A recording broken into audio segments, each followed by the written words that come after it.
The Dallas Cowboys Report will keep you updated on everything going on around NFL free agency this offseason for the Cowboys.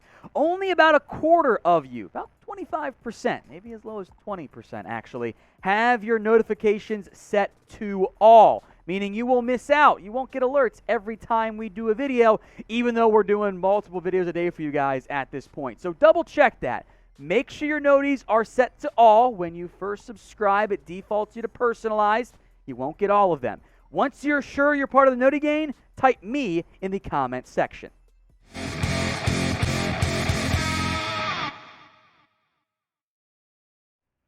Day one of NFL free agency is well underway, so we're going to break down everything going on around the Cowboys, the news and the rumors as well. We're going to begin with the signing that has gone down so far. The Cowboys did something on day one. Jake McQuaide, the long snapper, is back with the Dallas Cowboys. He has re-signed a one-year deal. This is worth, by the way, the vet minimum. So it's a cheap deal. He is eligible, much like Noah Brown was, by the way, for the vet minimum exception, meaning he can get a little bit more overall. The Cowboys, though, do not have to count that against their salary cap. We did not mention McQuaide at any point this year, at least his name, which means he did good job. He didn't make any big-time mistakes. So what is your one-word reaction to the Cowboys re-signing Jake McQuaide? Head down to the comments section and let me know how you're feeling. My one word, it's fine. You took care of business. You retained your long snapper. This is not an earth-shattering move. This is fine. He did a good job. Is he a Hall of Famer like LP should be? No, not that LP is going to get anyway, but it's fine. You retained him. It's a smart move. It's just not a sexy move by any stretch of the imagination. Perhaps the Cowboys' best free agent left unsigned, Randy Gregory. He is still out there. And the Denver Broncos, per a local Broncos beat writer, Mike Kliss, by the way, says that the Broncos have interest in Randy Gregory. The edge market, as we'll break down here in a little bit, is rather expensive. It is often expensive for a player who can produce even just 6 sacks in the end. Now, Gregory is an older player than you would expect for someone who's played plenty of years in the NFL. His production's been up and down. 6 sacks 2018, 6 sacks 2021, only 3 in 2020, or 3.5, was suspended 2019. The wear and tear is lower than a guy who is approaching 30. So the Cowboys want to retain Randy Gregory. My expectation is Gregory's going to shop himself, see what offers he can get. Then he's going to come back to Dallas with the highest offer in tow and say, hey, this is what I've been offered. How much would you give me with that in mind? So what do you think? And we'll spend some more time on Randy momentarily. Will the Dallas Cowboys re-sign Randy Gregory? Why? For yes, they will, and for no, they will not. This is the pinned comments on today's video. So if the ad break comes, take advantage of it. Head down there, type in Y for yes or N for no. Denver is a team to watch here. They've been linked to all the top edges, Von Miller, Chandler Jones. Gregory would be a cheaper fallback option for them, but I don't know just how cheap it's going to be in the end for Randy Gregory. Other edge rushers are getting paid a pretty significant amount of money. Division rival Philadelphia Eagles just dropped $15 million a year on Hassan Reddick, a deal that I thought was cheaper than what Reddick could have gone for, but I could also see a scenario in which maybe Gregory tries to get roughly that amount of money. A longer deal on a slightly more expensive average per year cost, which tends to happen the longer a deal you go for, is Emmanuel Ogbah, 4 years, $65 million. Make note the guaranteed on those two deals almost identical, despite being 1 year shorter for Hassan Reddick. Should Gregory get that type of contract? No, I would not pay him that. I would say, okay, we'll figure out the rest later, especially with the other big-time contracts going on out there. But he might approach it, or maybe he gets just a little bit less. So I'm very curious how you guys vote here. What is the most that you would pay Randy Gregory per year? Would you go above 10? Would you go above 8, 9, 11, 12, 13? What would you do? Drop a number for me in the comments. You can play Stephen Jones with this question.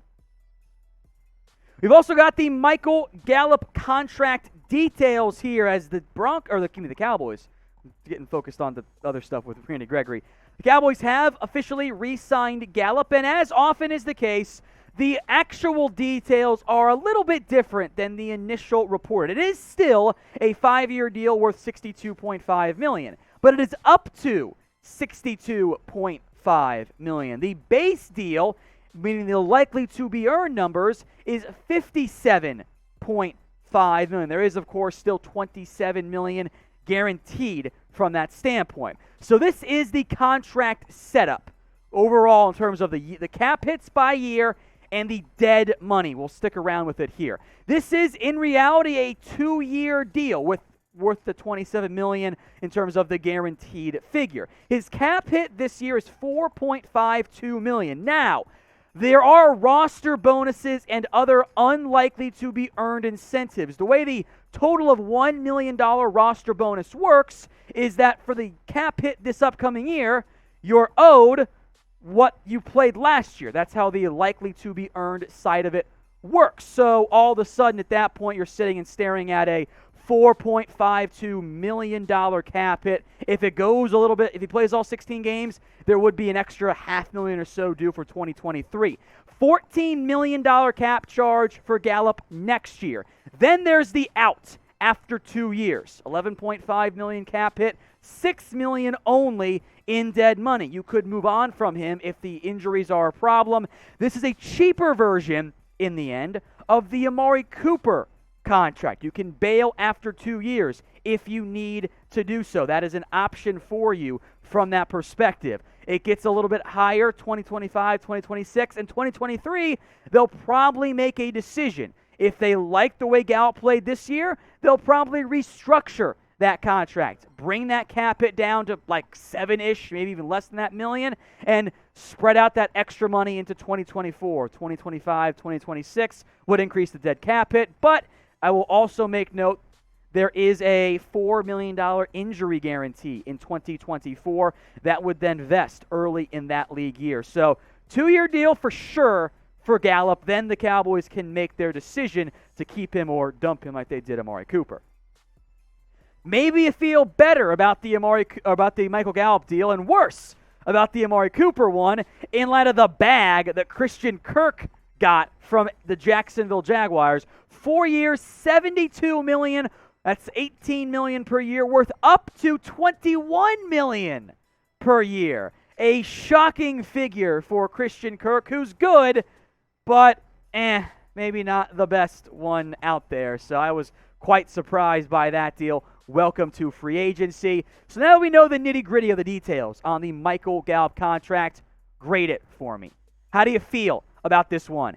A, B, C, D, or F? Head down to the comments, hand out a grade for the big move so far by Dallas retaining Michael Gallup. We will check in once again on the La'el Collins situation. Todd Archer reports today that there is nothing at this point for a La'el Collins trade. I will make note, the Cowboys are not good trade negotiations. They don't win trades when it comes to players. When was last trade they won? Seriously, when was it? When was last time they clearly won the deal at the time and as it turned out in the end?